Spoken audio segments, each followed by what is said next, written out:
બધાને જય સ્વામિનારાયણ, જય શ્રી કૃષ્ણ. કાલે અમે બધા લોકો અટલાદરા જવાના છીએ. મારા ગુરુનો જન્મ જયંતિ મહોત્સવ છે. મોહન સ્વામી, જેમનો 92મો જન્મ જયંતિ મહોત્સવ છે, જે અત્યારે BAPS સંસ્થાના ગુરુ છે. તો અમે બધા લોકો અત્યારે તૈયારી ચાલી રહી છે. અમે તૈયારી કરે છે. મારા પપ્પા સોફે બેઠા છે, એટલે કે અમે બે સોફે બેઠા છે અને મમ્મીને મહેનત કરે છે. પપ્પા, આપણે કાલે કેટલા વાગે નીકળવાનું છે? 7:15. પછી હા, જગાયદા ઠંડી છે. બે દી પપ્પાનું એવું કેવું છે કે જગાય જાય. મને તો નથી લાગતું. મારે જગાય જાય તો હું જીમમાં વેલો જાઉં છું, એટલે મારે ટેવ પડી ગઈ છે.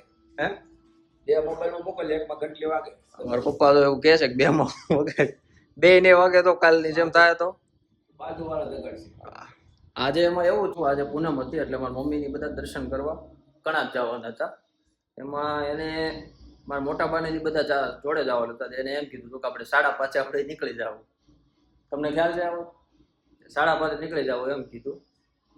તે મારા મમ્મીને 6:30 મારા મોટા મમ્મીનો ફોન આવ્યો. એટલે એ તો કામ કરતા હતા, એટલે એને ફોન નહીં ઉપાડ્યો, એને ખ્યાલ નહીં રહ્યો. પછી મેં ઉપાડ્યો. તે મને કહેતા, મમ્મી કહેતા હતા ને 5:30 જવા છે. મારા મમ્મીને મેં કીધું, મમ્મી 5:30 જવા છે ને? કે હા જવા છે. મેં 6:30 જાઓ. એ કે લે, ફોન કરો, ભૂલાઈ ગયું કે મેં કાલે કેવું હતું કે 8 વાગે નીકળીશું આપણે. એટલે મમ્મી કાલે એવું ન થવું જોઈએ.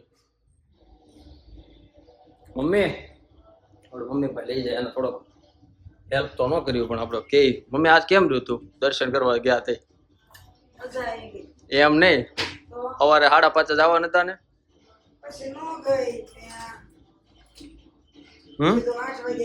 થોડોક અવાજ ડિસ્ટર્બ થાય, અહીંયા લગ્ન છે ને એટલે ડીજે વાળા થોડોક વધારે ફોર્મમાં છે. જોકે લગ્ન હોય એટલે પહેલા દિવસેથી બધા લગ્ન જેના થતા ને રખા જ હોય, પછી આખી જિંદગી ભલે રોવે ચોક સપાટ.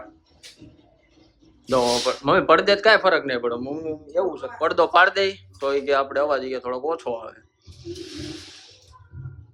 ગીત મસ્ત વાગે છે. આ બધું તૈયારી હાલે છે. જમરૂક ને એવું બધું લીધું છે. કપડા લેજો પેલા તો આવું બધું ખાવાનું તો રોડે મળી જાય.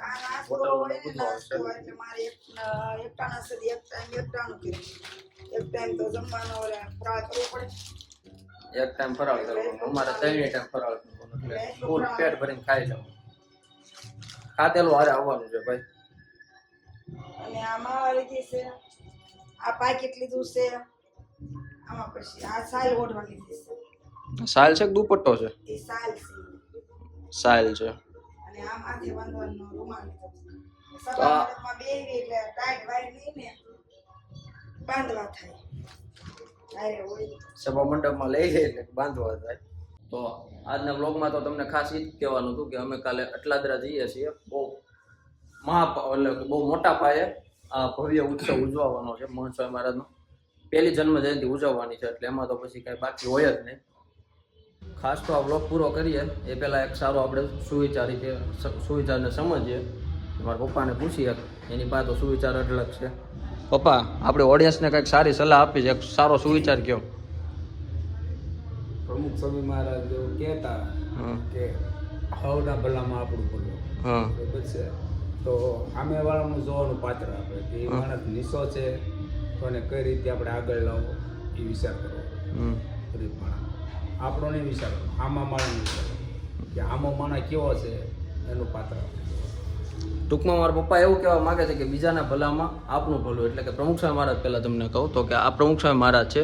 એટલે કે આ એને સુવિચાર જે કીધો કે બીજાના ભલામાં આપણું ભલું. એટલે કે આપણે જો બીજાના સુખની ચિંતા કરશું, એટલે કે બીજાનું ભલું ઈચ્છશું, તો ઓબ્વિયસલી ભગવાન આપણી જોડે સારું જ કરશે.